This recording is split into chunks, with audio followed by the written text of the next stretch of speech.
Have you ever noticed that some people, well, they seem to get more powerful the less you actually see them? It's a strange thing, right? They aren't the loudest, they're not always available, yet their silence somehow pulls you in. And then you've got other people who are always on, always answering in seconds, but they just kind of fade into the background.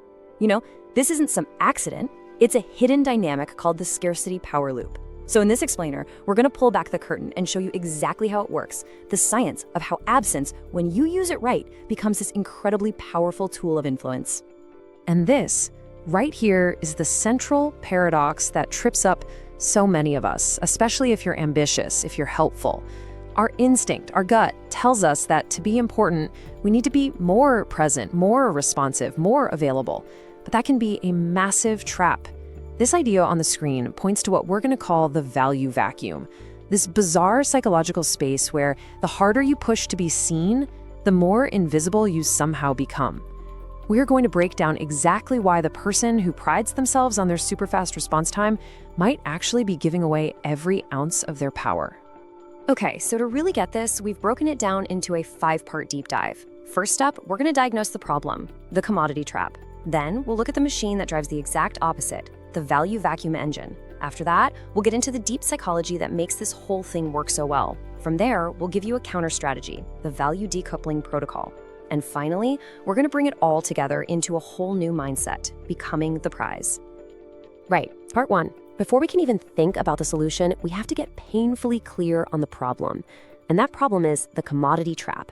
It's this state that so many high achievers, so many helpful people fall into without ever even seeing it happen. It's like the subtle quicksand of being too available. I mean, really think about this for a second. Have you ever felt like you're the first responder for every single crisis, the one person everyone leans on, but when it comes time for a real promotion, for a real seat at the table, you get overlooked? This question hits right at the heart of that frustration. And if you felt it, you should know it's not in your head. It's a direct result of the dynamic we're about to define. So here it is, the core of the issue. Our social and professional lives, they run on the basic laws of supply and demand. It's that simple. When your supply, your availability, is infinite, its perceived value just plummets. You become a commodity. Think of it like water from a tap. It's absolutely essential, right? You need it to survive. But nobody really thinks about its value because they just assume it'll always be there. You become the plumbing, the infrastructure, but you're never the main event. And look, this isn't just a feeling. This trap has real, tangible consequences. First, your status erodes. I mean, if you don't enforce boundaries around your own time, why would anyone else? They logically conclude your time isn't worth protecting. Next, you actually create learned helplessness in other people. Why would they bother solving problems when they know you're always on standby to swoop in and fix it? Then there's the cognitive load. You become the external hard drive for everyone else's projects and problems, leaving zero processing power for your own goals. And all of this ends in what we call the utility loop. You are stuck on a hamster wheel, endlessly being used but never seen as a leader. You're a tool, not a strategist. Okay, so we get the trap. Now let's flip the script and look at the engine that powers the opposite of that trap, the system that actually generates status and power through scarcity. This is the value vacuum engine, and this is the core framework we really need to understand. The whole system, and I mean the entire system, it runs on this one thing, creating artificial demand. This isn't about actually being too busy to respond. No, it's about strategically rationing your presence to create the perception of high demand. It's about engineering an environment that moves other people from just being passively aware of you to actively pursuing you. Think of it less like a conversation and more like a nightclub with a velvet rope. Access itself becomes the prize. And this is where you see just how methodical this really is. Let's walk through it. Phase 1, the curated absence. A request comes in, and instead of replying right away, there is deliberate, strategic silence. This opens a little gap of uncertainty in the other person's mind. Now comes phase 2, the effort hurdle. This right here is the leverage point.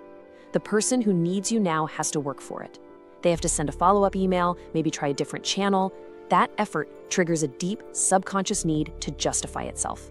Phase 3 is the FOMO spike. And this is where the trap snaps shut.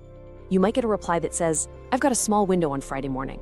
Suddenly, availability is scarce and about to disappear, triggering that fear of missing out. By the time you get to phase 4, the high-status interaction, the game is already over. Access is finally given, and the seeker is so relieved they're in a more agreeable, more deferential state. The incredible part is that control completely shifted before a single substantive word was even exchanged. And this is what makes the engine so powerful. It's basically self-sustaining. It's powered by something called cognitive dissonance. See, our brain hates holding two conflicting ideas at once.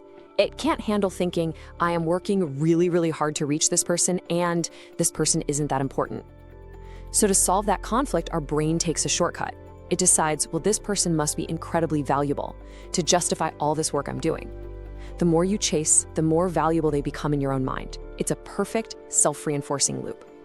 So, we've seen the trap, and we've seen the engine. Now let's go a level deeper. Let's look under the hood at our own psychology. Why are we so vulnerable to this? What are the deep-seated, ancient triggers that this whole loop is designed to hijack? This system works because it creates a civil war inside your brain. It pits your ancient, instinctive brain against your modern, rational brain. Your instinctive brain, the part that's wired for survival, sees scarcity and it freaks out. It sees a threat, the threat of a resource disappearing, the fear of being left out of the tribe. It screams, get access now. But your rational brain, it has the ability to take a step back and say, hold on, is this scarcity real or is it a tactic? The whole loop is designed to bypass that rational brain and speak directly to your most primitive reactive fears. And it does this by pushing some very specific psychological buttons. First, the heuristic of high value. This is our brain's lazy shortcut. If it's hard to get, it must be good. Simple. Second, it triggers loss aversion. Psychologists have proven that we are far more motivated by the fear of losing something than by the chance of gaining something. That fear of missing the window is incredibly powerful. Third, it plays on our attachment anxiety. That silence, that delay, can tap into a primal fear of social exclusion, and it makes us overfunction. We try harder, we offer more, we do whatever it takes to secure that connection. And finally, you've got the Zeigarnik effect. This is the fascinating principle that our brain gets obsessed with unfinished tasks. That open loop of waiting for their reply starts to occupy a huge amount of your mental bandwidth. This quote just perfectly captures that heuristic of high value in action. Notice what happens here. We fill in the blanks for them, and we always fill them in with something positive. We don't assume they're disorganized or just rude. No, we automatically write a story in our heads that they are off doing something incredibly important, and therefore their time is more valuable than ours. We grant them status based on nothing more than their absence. All right, enough deconstruction, now we pivot to application. This part is all about empowerment. It's a clear, strategic protocol you can use to recognize this loop, to disarm it, and to reclaim your own power in any interaction. I absolutely love this phrase, cognitive sovereignty. It means your mind, your attention, your priorities, they are your own. You are in control. The Scarcity-Power Loop is a direct attack on that sovereignty. So this protocol, it's your defense system. It's how you go from being psychologically managed to becoming the manager of your own psychology. So this is the operational question, isn't it? The goal here isn't to reverse the dynamic and become the manipulative one. No, the goal is to restore balance. It's about shifting the dynamic away from chaser and chased and towards a peer-to-peer interaction between two equals whose time is equally valuable. Here is your active three-step defense. First, cognitive reappraisal. The second you feel that anxiety kick in while you're waiting, you have to consciously name what's happening. Literally say to yourself, this is a scarcity gate. My instinctive brain is being triggered. Just labeling it brings your rational mind back online. Second, use the multi-node strategy. This is just a fancy way of saying diversify. Never let one person be your single point of failure for a project or a goal. Immediately start exploring other options. As soon as they see you aren't just sitting around waiting, their leverage vanishes. And third, and this is a big one, set an expiration date. When you make a request, frame it with a boundary. Something like, hey, just need to know by Tuesday EOD, otherwise I'll need to move forward with plan B. This is such a powerful signal that your time is also scarce, and it puts the pressure to act back on them. And let's be crystal clear, this is not about becoming unhelpful or manipulative. The ethical way to use scarcity is all about being more effective. You use these principles to guard big blocks of your time for deep, focused work. That way, when you are available, the value you bring is immense. This is how you build what's called referent power. That's the kind of power that comes from being genuinely respected for your impact, not just because you're easy to reach. It creates a high-respect environment where interactions matter because they're meaningful, not just frequent. And this brings us to our final section. This is where we integrate everything we've just talked about into a new, incredibly powerful operating philosophy. This is the ultimate mindset shift that gets you out of the commodity trap for good. This slide just lays it out with perfect clarity. There are two opposing mindsets. On one side, you have the utility. The utility is reactive. It waits for demand and then it services that demand. It's always available, it provides a service. On the other side, you have the prize. The prize is proactive. It creates demand through curated absence and high-value work. It is strategically absent, and it doesn't just provide a service, an interaction is framed as an opportunity. This right here is the fundamental shift you need to make. And this is the core truth of this entire dynamic. In a world that is drowning in noise and constant communication, the person with the discipline to be selectively unavailable, they become a gravitational center. Their silence creates curiosity. Their absence creates demand. And that is the final thought I want to leave you with. Let this one really sink in. Most of us are taught to treat our availability as a service we owe to other people.